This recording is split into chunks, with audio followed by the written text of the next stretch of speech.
Well, today we're joined by Andy Jassy of Amazon, a pioneer in cloud computing, who leads Amazon's web services business. Andy, thanks for taking the time to be with us today. Thanks for having me. We're all familiar with how Amazon started selling books and now so much more, but how did Amazon get into cloud computing? Well, there were a few things happening around the year 2000 to 2003 that made us think this would be interesting. The first thing was we had a part of our business that we called merchant.com. And what it was we provided technology to third-party e-commerce merchants that would fuel their own websites. So companies like Target.com or MarksandSpencer.com, it was Amazon's technology that was fueling their website. And when we had to build those solutions and deliver them to customers, it turned out to be a lot harder and a lot more time-consuming than we ever imagined. And that's because a number of parts of Amazon's technology platform have become entangled in the first 10 years of moving so fast building our retail business. And so to deliver those solutions to those third parties, we had to disentangle all those pieces. And in doing so, we really became very religious inside the company about building in a service-oriented architecture fashion where all the components were decoupled from one another and they were accessible through well-documented, hardened APIs. And at that point, we expected all of our teams internally to start building that way, and then all the other internal Amazon development teams expected to be able to consume each other's technology services through those APIs in that SOA fashion. So the first thing is, around the year 2000, Amazon really became a services company to deliver this merchant.com solution to customers. The second thing going on was that we were growing very quickly in 2002 and 2003. We were adding a lot of engineers, and yet projects were still taking a long time.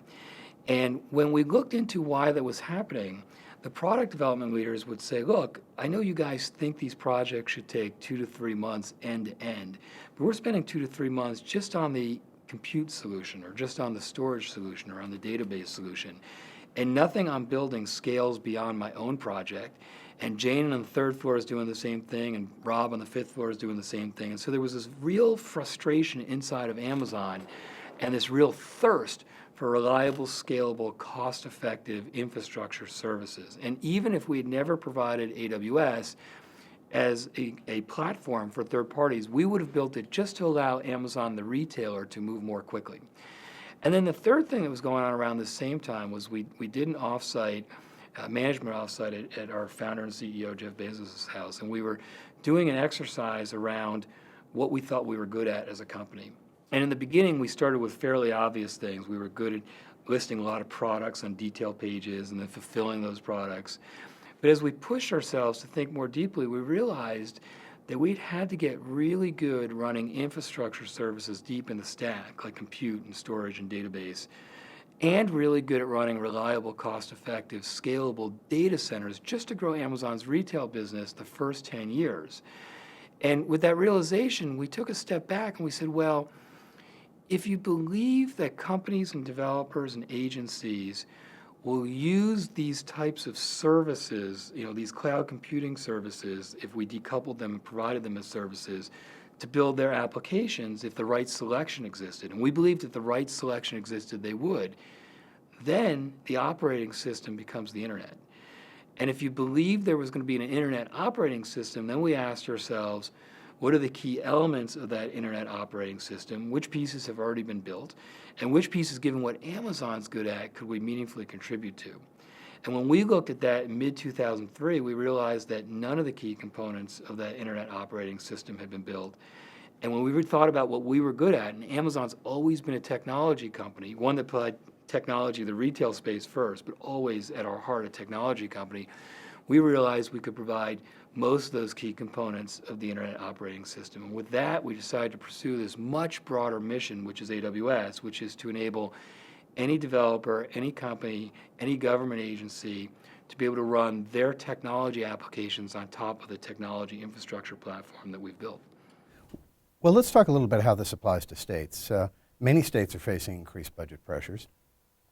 How can states and cities use the cloud to help address these budget challenges in the revenue-strapped environment they face? Yeah, it's a great question. And I think that if you look at a lot of the reasons that people are moving to the cloud, if you get to turn capital expense into a variable expense, which you get to do in the cloud, that's very appealing. You get to pay a lower variable expense in the cloud than what you can do on your own, because AWS has so much scale that it passes on to customers in the form of lower prices. And you get that true elasticity, so that you only spend the money when you actually need the capacity. And then when you're at the peak and you're not going to sustain it, you don't have to live with that wasted capacity. You give it back to us and stop paying for it. So states are going to want to take advantage of those cost advantages. They also are going to want to move much more quickly. And one of the most important things the cloud provides for all organizations, including the states, is it allows you to go from the time you have an idea to actually implementing it much faster than ever before, both because you can deploy lots of servers in minutes in the cloud, and because AWS has built this very large, robust technology infrastructure platform with over 45 services and lots of features within those services that make the states not have to recreate and reinvent the wheel. So you get from idea to experimentation and launch much faster than ever before. And then you also don't have to take your scarce engineering resources and have them spend time on the undifferentiated heavy lifting of infrastructure. Instead, they spend all their time thinking about how they can differentiate the mission for their constituency. And so when I think about how states can leverage all of those advantages, the first thing is they really have to help their agencies be able to procure the cloud in AWS directly.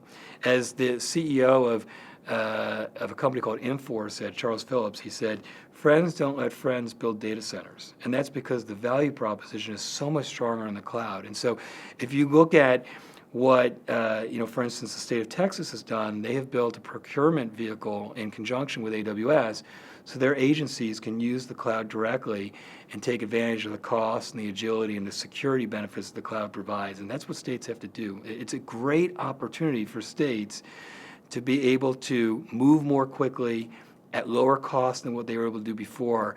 And they know their constituencies best. They know what they care about best. They know what the issues are in their communities. They can take this tool and this platform and innovate on their constituencies' behalf and change what the experience is living in those different venues. So data security, cybersecurity is important to everyone, and particularly so with sensitive government data. Is the cloud secure? Absolutely. I think that people have started to realize that the security in the cloud is even better than it is on premises. And if you look at security in the cloud in AWS, we use a lot of the same security strategies and tactics that traditional technology providers have used for the last 30 years. We have very strict physical access control to our data centers. We're very careful to make sure our network's not intruded in any way. We're very careful to wipe our hardware clean when our customers stop using those pieces of hardware. But there are some things in AWS that are different from what most on-premise organizations can do. First of all, we have a very fine-grained access control capability that we call identity and access management that allows organizations to set up effectively parent accounts and then child accounts, where those child accounts have their own unique credentials with different permissions at a very granular level to services or functions within those services. And then we have a much larger security team than really what any organization can afford to staff, given the nature of what we do.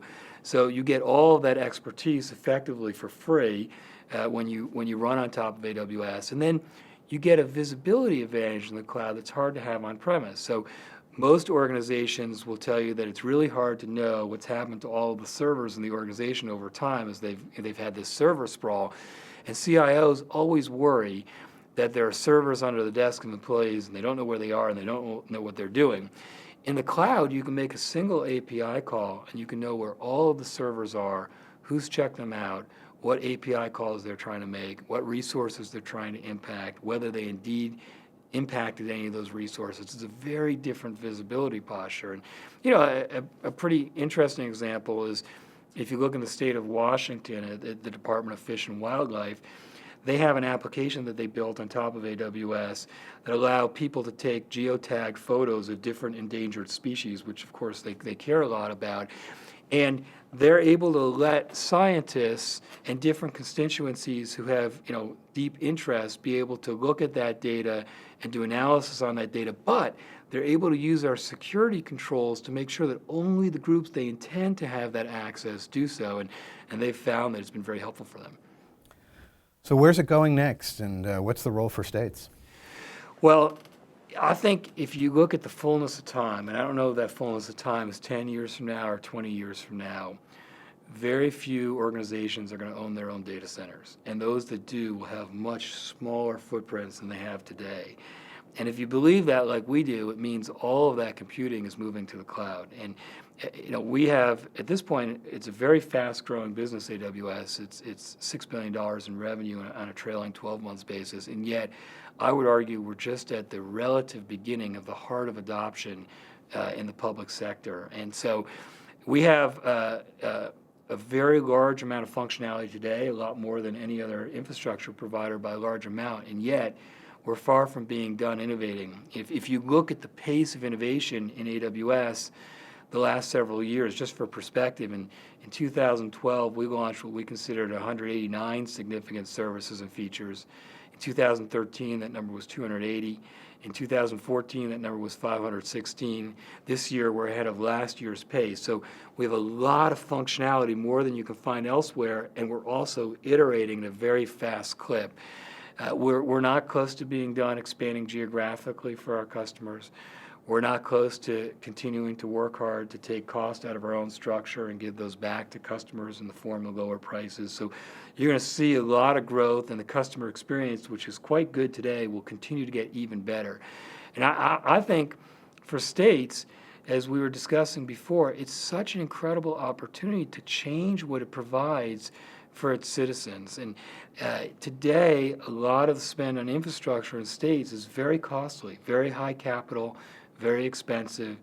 And today, the states have a chance by learning how to use the cloud, and we have lots and lots of partners that can help to be able to lower their costs substantially, lower the amount of capital that they have to spend on data centers and infrastructure, lower the variable costs that they have, and then enable a lot of their constituencies to build new applications that completely change the experience in the locales in which they live. And I think that when states find a way to leverage the cloud and make those tools available to their agencies, it opens up all kinds of innovation, both in agencies that exist today, as well as locally. It opens up other organizations that can help provide great experiences for the state's citizens. So I think it's a tremendous opportunity. Well, fascinating topic. Thanks again for taking the time to talk with us. Thank you for having me.